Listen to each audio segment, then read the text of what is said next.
कि भिक्षु भिक्षुणी किस लिए हैं। देखिए, अभी इतनी सारी समस्याओं पर चर्चा हुई और आप लोग उसका समाधान खोजेंगे, उस पे कार्य करने का प्रयास करेंगे। क्या उन प्रयासों के बीच में कभी ऐसा नहीं होगा कि आपको पारिवारिक, आर्थिक, सामाजिक, राजनीतिक समस्याएं आएंगी? बहुत सारी समस्याएं आएंगी, इतना आसान तो नहीं है। लेकिन इतनी सारी समस्या होते हुए भी मन को शांत रखकर, एकाग्र करके प्रज्ञापूर्ण निर्णय लेना, ये हमें धर्म सिखाता है और ये धर्म हमें भिक्षु और भिक्षुणी सिखाते हैं। अगर हम लोग बात करें अपने महामानवों की, बाबा साहेब की बात करें, तो हम जानते हैं कि बाबा साहेब ने इतने बड़े बड़े आंदोलन में सफलता पाई। जबकि आज की हम बात करें तो आज हमारी स्थिति बाबा साहेब की स्थिति से 10 गुना अच्छी है, उनके त्याग के कारण। आज अगर एक कल्पना करके देखिए कि यदि हमारे बच्चे को या हमें स्वयं को स्कूल में क्लास के बाहर बिठाया जाए, या फिर आप जिस ऑफिस में काम करते हैं वहाँ आपके बैठने की कुर्सी अलग हो, आपको पानी पीने के लिए सार्वजनिक मटके से पानी ना पीने दिया जाए, तो क्या ये चीज़ें आपके मन पर असर नहीं करेंगी?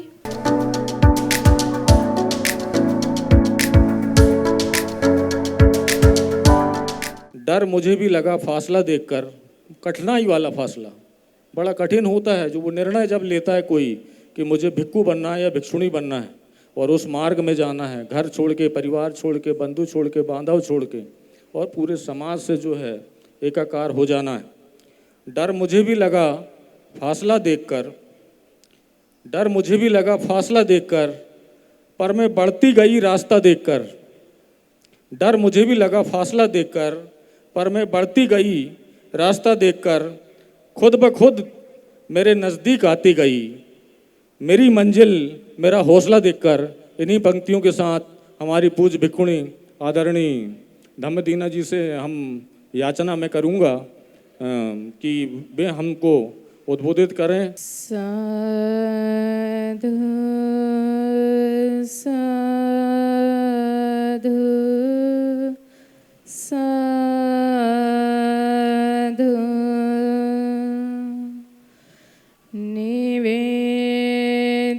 निवेदयामि सम्बुद्धं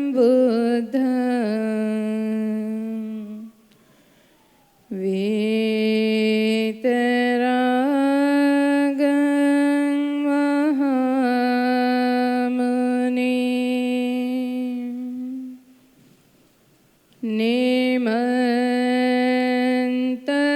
निमन्त्रयामि सुगतं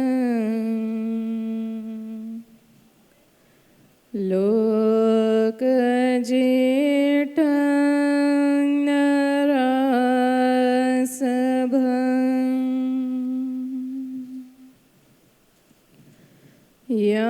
यावता भगवान् लोके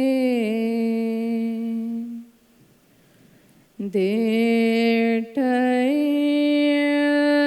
तव शासनं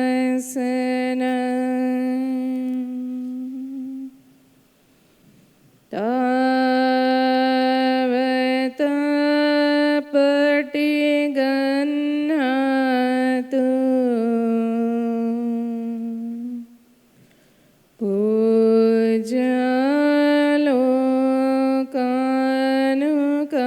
पूज्यालोकानुकम्पया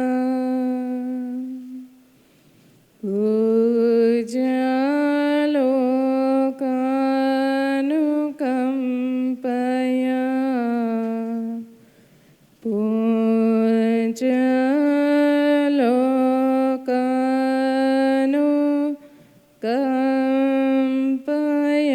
पूज्यालोकानुकम्पयाति। आज इस संभाग स्तरीय संयुक्त जयंती समारोह के आयोजक एवं बरघाट के समस्त उपासक उपासिकाएं सभी को इस कार्यक्रम के लिए खूब खूब मंगल मैत्री देती हूँ कि आप सभी ने पिछले कई दिनों से अथक प्रयासों से इस कार्यक्रम को सफल बनाने के लिए दिन रात मेहनत की और किसी का कोई निजी स्वार्थ नहीं, आयोजकों का कोई निजी स्वार्थ नहीं, केवल और केवल आप लोगों को एक अच्छा जीवन मिल सके, आपकी आने वाली पीढ़ियों को एक अच्छा जीवन मिल सके, हमारे महामानवों का त्याग, उनका बलिदान व्यर्थ ना चला जाए, केवल इसलिए इतना समय, पैसा, मेहनत खर्च करके वो लोग इस प्रकार के कार्यक्रम आयोजित करते हैं। दर्शक होने के नाते आप लोगों की बहुत बड़ी जिम्मेदारी बनती है कि आप लोग यहाँ से क्या लेकर जाते हैं। यदि केवल सुना, एक कान से सुना और दूसरे कान से निकाल दिया तो ये कार्यक्रम भी व्यर्थ हो जाएगा और महामानवों का त्याग बलिदान भी व्यर्थ हो जाएगा।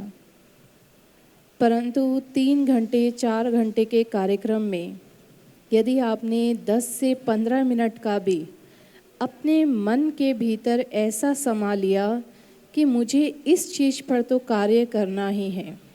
आज बहुत सारी बातें सुनी आपने, बहुत सारी शिकायतें हैं, चाहे सरकार से हो, चाहे पूर्व में जिन लोगों ने हमारा शोषण किया उन लोगों से हो, वर्तमान में जो हमारा शोषण कर रहे हैं उन लोगों से हो, या अपने ही समाज के लोग जो सुधर नहीं रहे हैं, जो गलत मार्ग पर चल रहे हैं, जिससे उनका पतन होना निश्चित है, ऐसे लोगों से हो। तो ऐसी बहुत सारी समस्याएं आज हमने सुनी हैं। अगर इतनी सारी समस्याओं की लिस्ट बनाने लगें तो कोई 1 या 2 समस्या तो ऐसी निकलेंगी जो आपके अधिकार क्षेत्र या आपकी क्षमता के अंदर में आते हों और आप उस पर कार्य करके अपना और अपने साथ अनेकों का कल्याण कर सकते हों। तो मैं यही आशा करती हूँ कि आप लोग यहाँ से ज़रूर अपने चित्त में, अपने मन में कुछ लेकर जाएंगे। हमारे शरीर का बीच का अंग है पेट।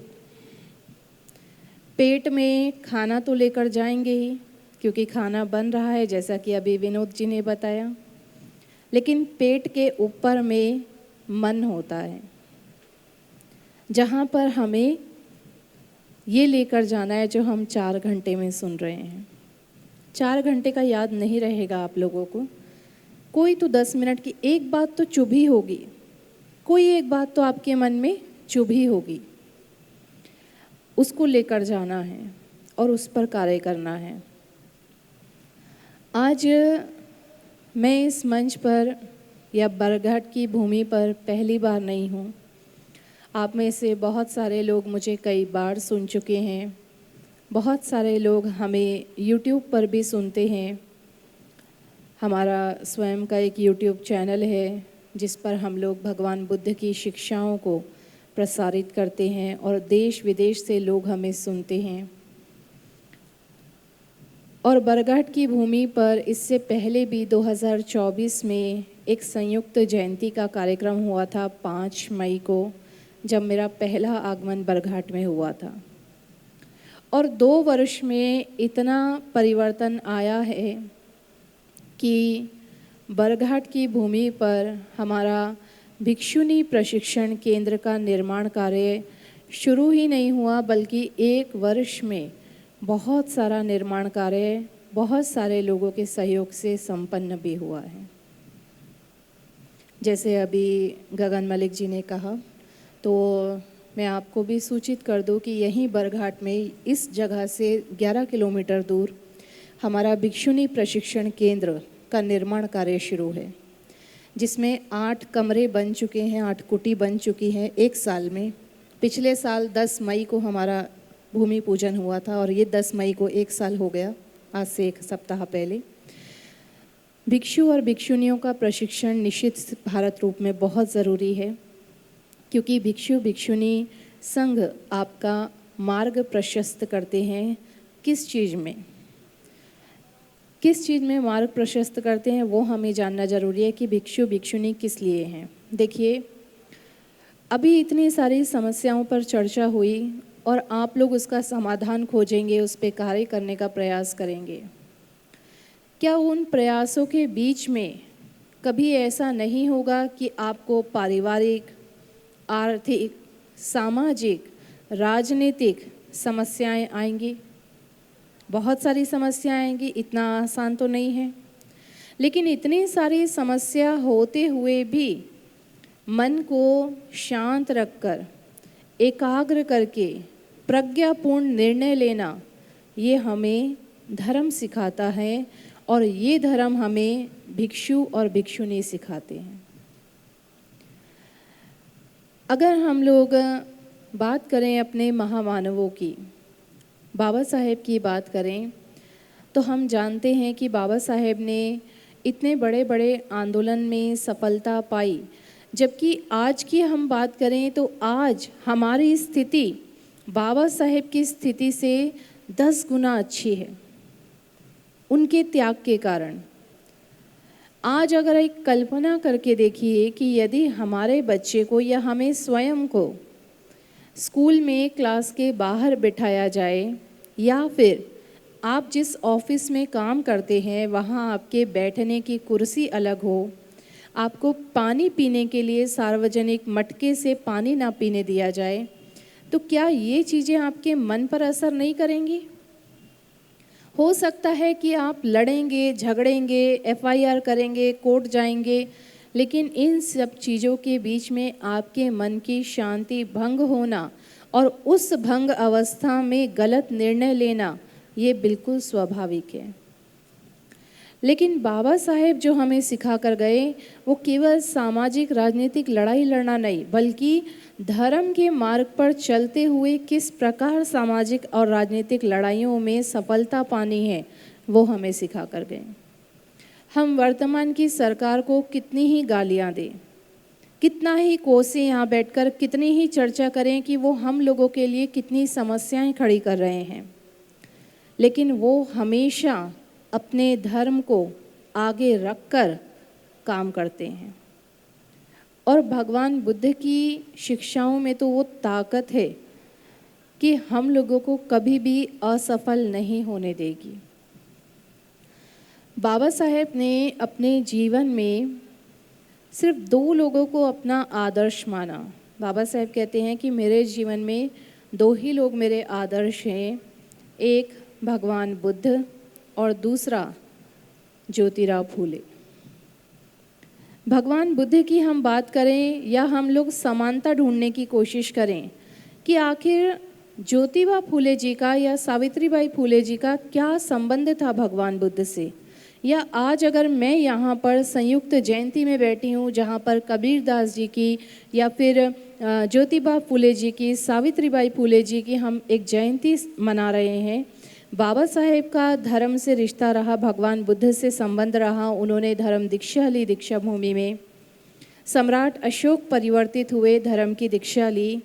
लेकिन ज्योतिबा फूले जी या सावित्रीबाई फूले जी के जीवन में हमें ऐसा नहीं दिखाई देता। तो हम यहाँ क्यों बैठे हैं? मैं एक भिक्षुणी होने के नाते मैं यहाँ क्यों बैठी हूँ?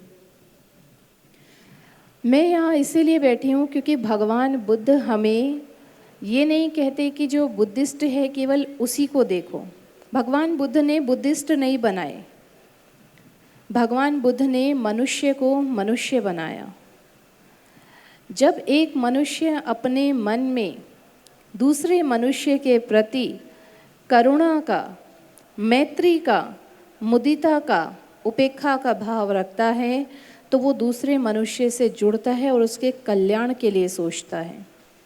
आप अपना कल्याण सोचते होंगे, अपने परिवार का कल्याण सोचते होंगे।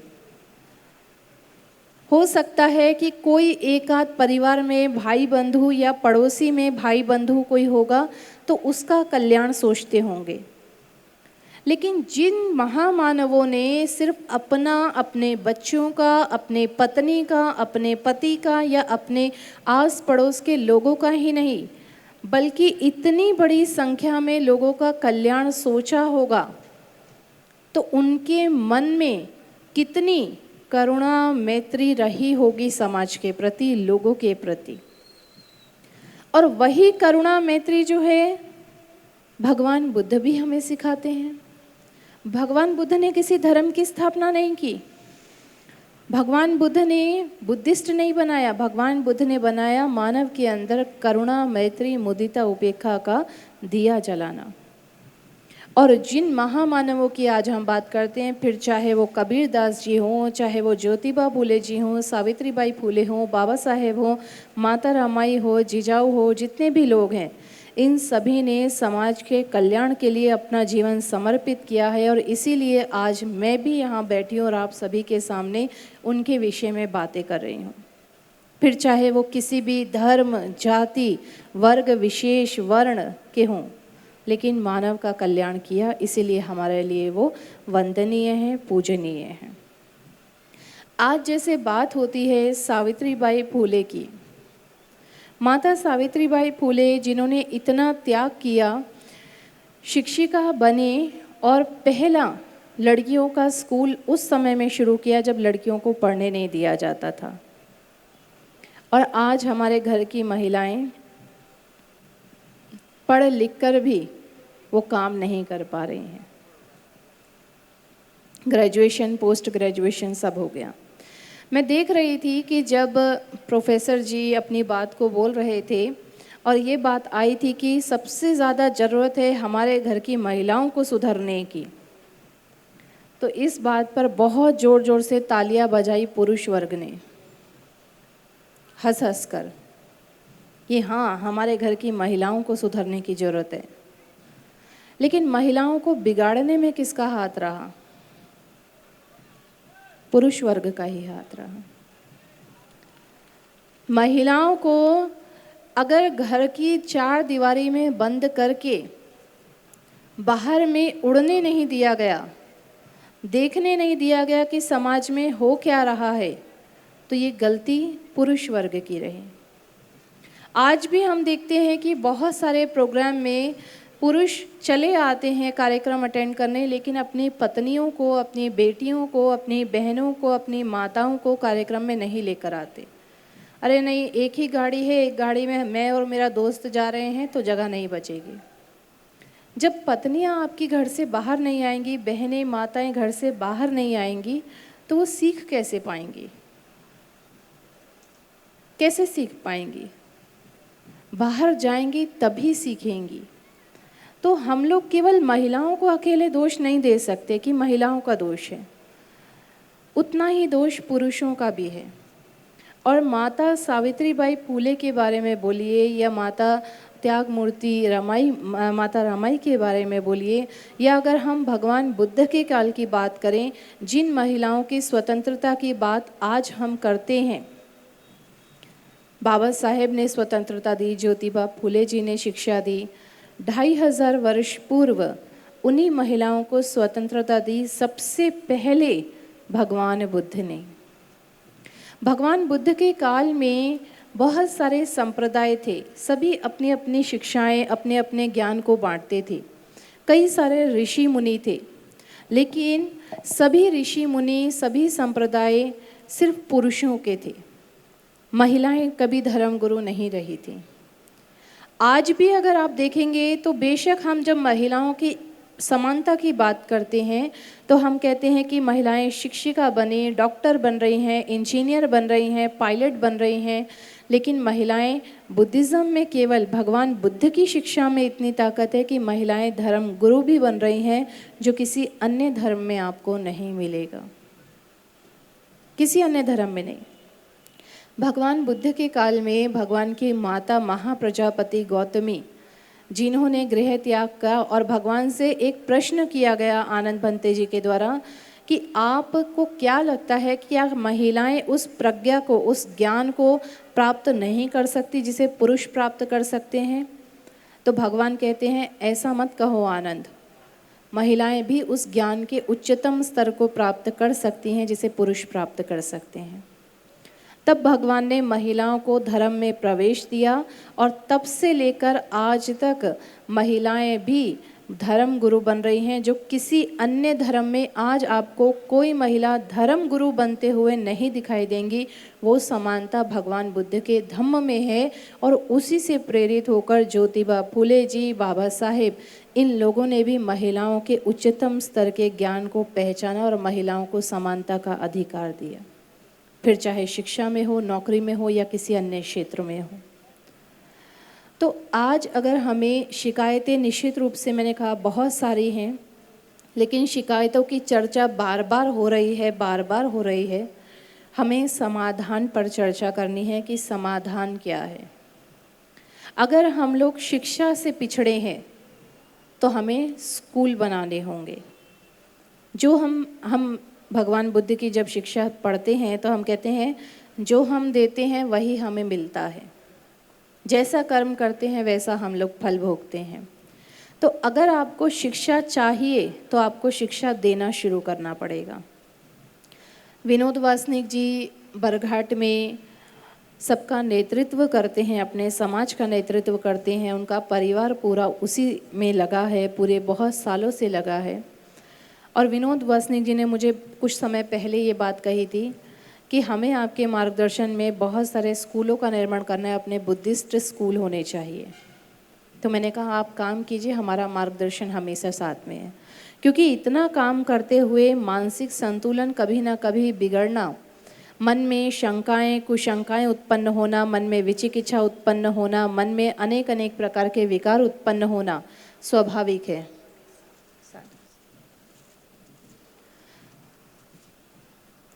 मन में विकार उत्पन्न होना स्वाभाविक है। उसके लिए धर्म हमारा मार्ग प्रशस्त करता है। तो शिक्षा की अगर आवश्यकता है तो निश्चित रूप से स्कूलों का निर्माण कीजिए।